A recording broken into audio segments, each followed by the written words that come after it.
Hello friends, हम पढ़ रहे हैं फिजिकल साइंस के लेसन प्लान।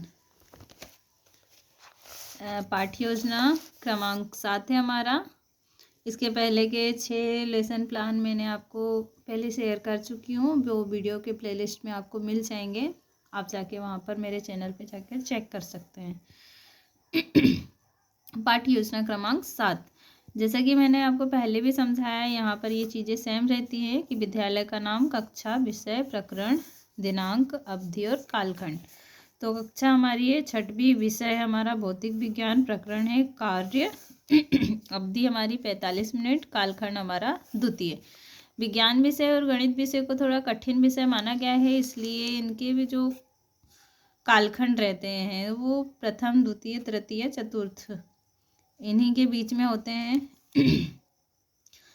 सामान्य उद्देश्य हमारे विषय पर आधारित होते हैं। जो भी विषय है, जैसे गणित है तो विज्ञान है तो विज्ञान पर, हिंदी है तो हिंदी पर, जो भी विषय है उसी पर आधारित होते हैं। तो ये हम कुछ सामान्य उद्देश्य होते हैं कि छात्र विज्ञान विषय के प्रति रुचि उत्पन्न कराना, छात्रों में वैज्ञानिक दृष्टिकोण का विकास करना, छात्रों में अन्वेषण तथा सृजनात्मकता का विकास करना, छात्रों को विज्ञान की दैनिक जीवन में उपयोगिता तथा महत्व बताना। इस तरह के सामान्य उद्देश्य रहेंगे जो कि सभी में सेम रहते हैं।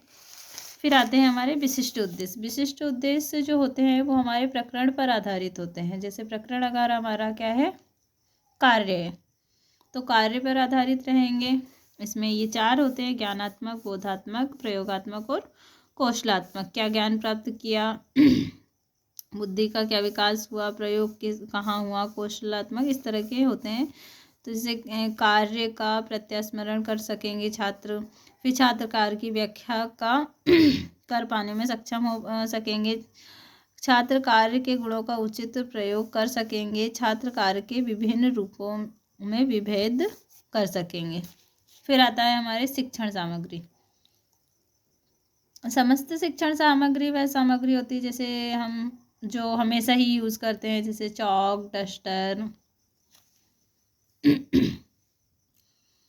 फिर शिक्षण सहायक सामग्री में हम लेते हैं गेंद। शिक्षण सहायक सामग्री में वह सामग्री आती है जो हमारी प्रकरण के लिए हेल्पफुल रहे, जैसे जो भी प्रकरण रहता है उसके हिसाब से रहती है। अब शिक्षण विधियां में हम देखेंगे व्याख्यान विधि, प्रदर्शन विधि तथा प्रश्नोत्तर विधि। पूर्व ज्ञान का देखेंगे, छात्र पूर्व ज्ञान से कितना अवगत है, इस तरह से हम छात्र का पूर्व ज्ञान देखेंगे। तो छात्र कार्य के विषय में सामान्य जानकारी रखते हैं। फिर इसके बाद आते हैं हम प्रस्तावना पे। प्रस्तावना में 2 कॉलम बनेंगे, 3 कॉलम बनेंगे: क्रमांक का, छात्र अध्यापक क्रिया, छात्र क्रिया। आपको कौन से, अब हम कुछ सवाल करेंगे बच्चों से कि आपको कौन कौन से खेल पसंद हैं। क्रिकेट, बच्चे बताएंगे क्रिकेट, फुटबॉल, कबड्डी, खो खो आदि। फिर हम इसी पर से एक हमारा जो सवाल का आंसर रहता है, हम उसी पर से अगला प्रश्न बनाते हैं। तो यहाँ पर हम क्या पूछेंगे, क्रिकेट को आप कैसे खेलते हैं। तो बच्चे बताएंगे कि बैट से बॉल को मारते हैं,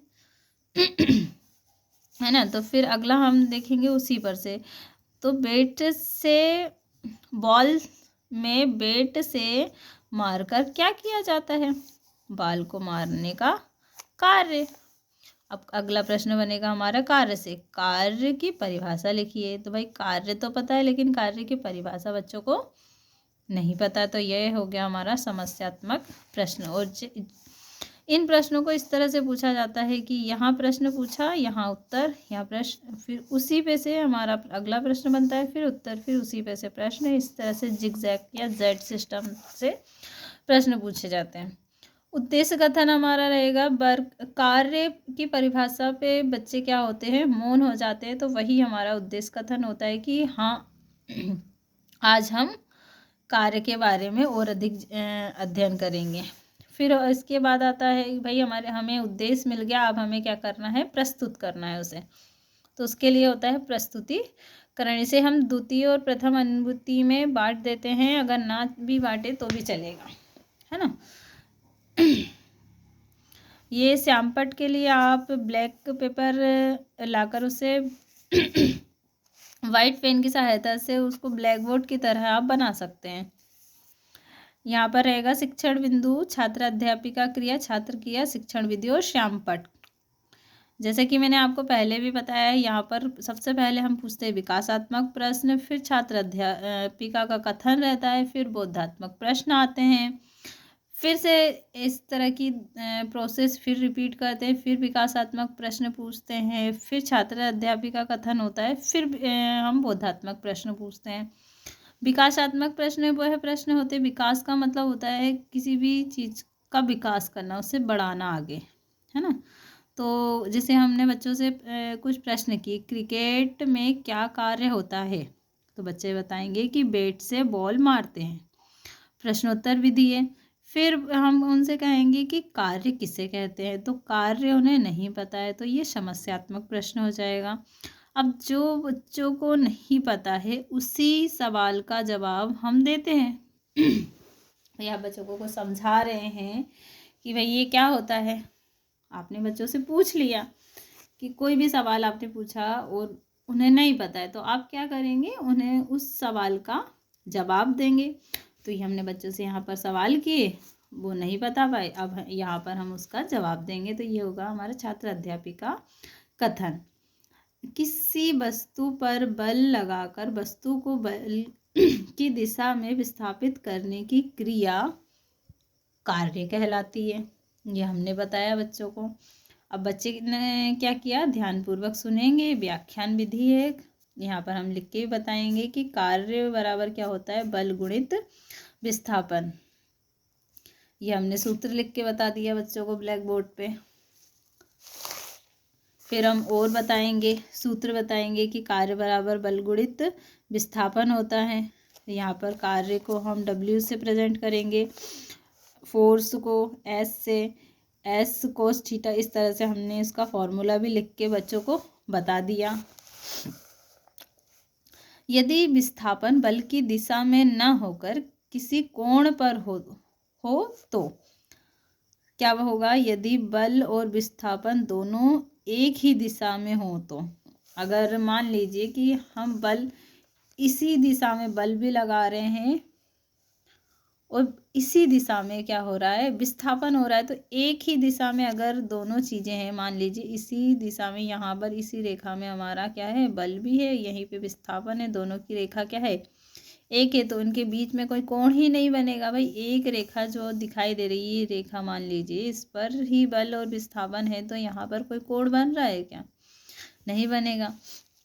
तो उस स्थिति में बनने वाला कोण क्या होगा, 0। तो हम लिखेंगे W बराबर FS कॉस थीटा। यहाँ पर थीटा की वैल्यू क्या है, कोण हमारा क्या है, 0, तो हम लिखेंगे FS कॉस 0, और कॉस 0 की वैल्यू क्या होती है, 1। तो हम यहाँ पर 1 वैल्यू रख देंगे, तो W बराबर हो जाएगा FS इंटू 1, तो ये हो जाएगा FS। और यहीं पर अब दूसरी स्थिति क्या है, यदि बल और विस्थापन विपरीत दिशा में हो। विपरीत दिशा का मतलब, अब यहाँ हम देखेंगे कि विपरीत दिशा का मतलब, देखो अभी क्या हो रहा था, बल और विस्थापन की दिशा एक थी, ये इस तरह से एक ही दिशा में बन रहा है, तो यहाँ पर दोनों एक ही तरफ रहेंगे ये, तो यहाँ पर इन दोनों रेखाओं के बीच कोई कोण नहीं बन रहा है। फिर यहाँ पर हम देखेंगे, इसे हम श्यामपट्ट कार्य में समझा देते हैं। फिर यहाँ पर क्या है, बल और विस्थापन विपरीत दिशा में, इसे समझेंगे हम। मान लीजिए बल की दिशा ये है और विस्थापन की दिशा ये है, तो इन दोनों के बीच में कौन सा कोण बन रहा है, 180 का कोण बन रहा है। तो यहाँ पर तब हम क्या लिखेंगे कि थीटा बराबर 180। फिर इसे सॉल्व करेंगे तो W बराबर FS कॉस 180, कॉस 180 की वैल्यू होती है -1, हमने -1 उसकी वैल्यू रख दी, तो ये क्या हो गया हमारा, W बराबर -FS, अर्थात कार्य ऋणात्मक होगा। फिर हम देखेंगे यदि बल और विस्थापन लंबवत हो, लंबवत का मतलब होता है इस तरह, ये मान लीजिए कार्य की दिशा है और ये हमने मान ली हमारे विस्थापन की दिशा, तो ये हो गई लंबवत। यदि कोई रेखा दूसरी रेखा को प्रतिच्छेद करती है। किस तरह से प्रतिच्छेद करने पर 90 का कोण बनाती है, तो वो लंबवत कहलाती है ना।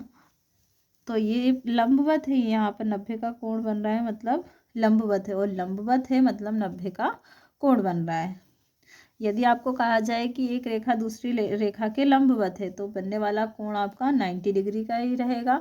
और अगर आपको कह दिया जाए कि भाई बनने वाला कोण 90 डिग्री का है, तो वैसे ही हम कह देंगे कि ये क्या है, लंबवत है। इस तरह से फिर हमने क्या किया, अब थीटा बराबर 90 रखा, तो क्या हुआ हमारा W बराबर एफ एस कोस 90। अब 90 की वैल्यू होती है 0, तो एफ एस 0 हो जाएगा, तो कार्य हमारा यहाँ पर क्या हो जाएगा, 0, अर्थात कार्य का मान 0 होगा। इस तरह से हम उनको बच्चों को समझाते भी जाएंगे और इस तरह से लिखते जाएंगे।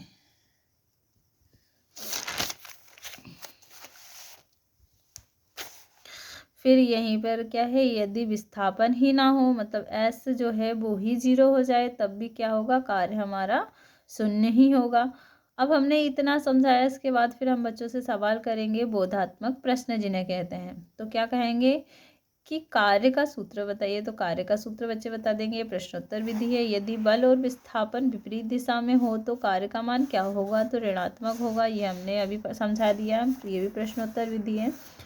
फिर हम दोबारा से वही प्रोसेस करेंगे, तो यहाँ फिर हम विकासात्मक प्रश्न लेंगे कि लंबाई को किस में मापते हैं, मीटर में। फिर कार्य को किस में मापा जाता है, तो हम यहाँ पर कंफ्यूज हो गए, बच्चे भी कंफ्यूज हो गए, तो क्या कहेंगे, समस्यात्मक प्रश्न। प्रश्नोत्तर विधि, ये प्रश्नोत्तर विधि। फिर आती है हमारी द्वितीय अनुभूति। अब यहाँ पर हमारा उद्देश्य कथन क्या होता है, चेंज हो जाता है, मतलब शिक्षण बिंदु हमारा चेंज हो गया है। अब यहाँ कार्य का मात्रक पढ़ेंगे हम।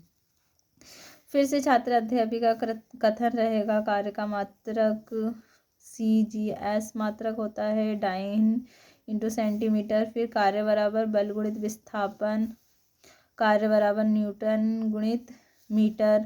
छात्र क्या कहेंगे, ध्यानपूर्वक सुनेंगे, व्याख्यान विधि है, यहाँ पर हम श्यामपट्ट पर भी सारी चीज़ें लिखकर बताएंगे। कार्य का अन्य मात्रक क्या होता है, जूल होता है, ये भी हम बता देंगे। फिर बोधात्मक प्रश्न जो हमने बताया है उसके हिसाब से फिर हम क्या करेंगे, प्रश्न करेंगे। तो कार्य का MKS मात्रक बताइए, तो बच्चे कह देंगे न्यूटन मीटर। फिर कार्य का CGS मात्रक बताइए, तो डाइन सेंटीमीटर। जो हमने समझाया उसी पे से हमने प्रश्न किए। 2 बार ये प्रोसेस करने के बाद फिर हम आते हैं निरीक्षण पे। तो निरीक्षण क्या होगा, छात्र अध्यापिका ने कक्षा में घूम घूम कर निरीक्षण कार्य किया। फिर आता है हमारा पुनरावृत्ति प्रश्न, मतलब दोनों बार जो समझाया है उसी में से हम प्रश्न करेंगे। जैसे जब विस्थापन बल की दिशा में होता है तो थीटा कोण पर हो तो कार्य का सूत्र बताइए। यदि विस्थापन 0 हो तो कार्य का मान बताइए। फिर W बराबर F इंटू S में सभी अक्षरों का संकेत का अभिप्राय बताना है कि W कार्य है, F हमारा बल है, S हमारा विस्थापन है, ये हमें बताना है।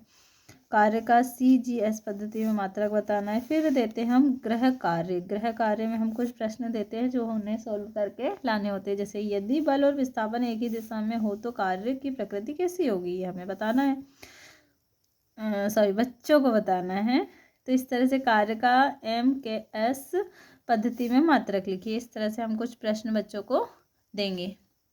उम्मीद करती हूँ आपको वीडियो पसंद आया हो। वीडियो पसंद आए तो लाइक कीजिए, चैनल को सब्सक्राइब कीजिए और हाँ, बेल आइकन प्रेस करना ना भूलें ताकि मैं जो भी वीडियो डालूँ उसका नोटिफिकेशन आप तक पहुँच जाए।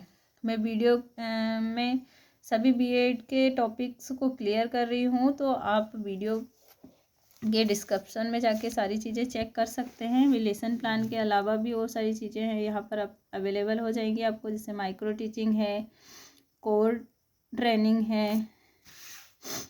तो जो भी चीज़ें आपको अवेलेबल है वो आप देख सकते हैं। और इसके अलावा मैं और भी लेसन प्लान आपके साथ शेयर करूँगी, तो आप चैनल को सब्सक्राइब कर लीजिए और जिसे भी हेल्प चाहिए हो आप उन्हें सेंड कर दीजिए ताकि उनकी भी हेल्प हो जाए। मिलते हैं नए वीडियो में, तब तक के लिए अपना ध्यान रखिएगा। Bye bye.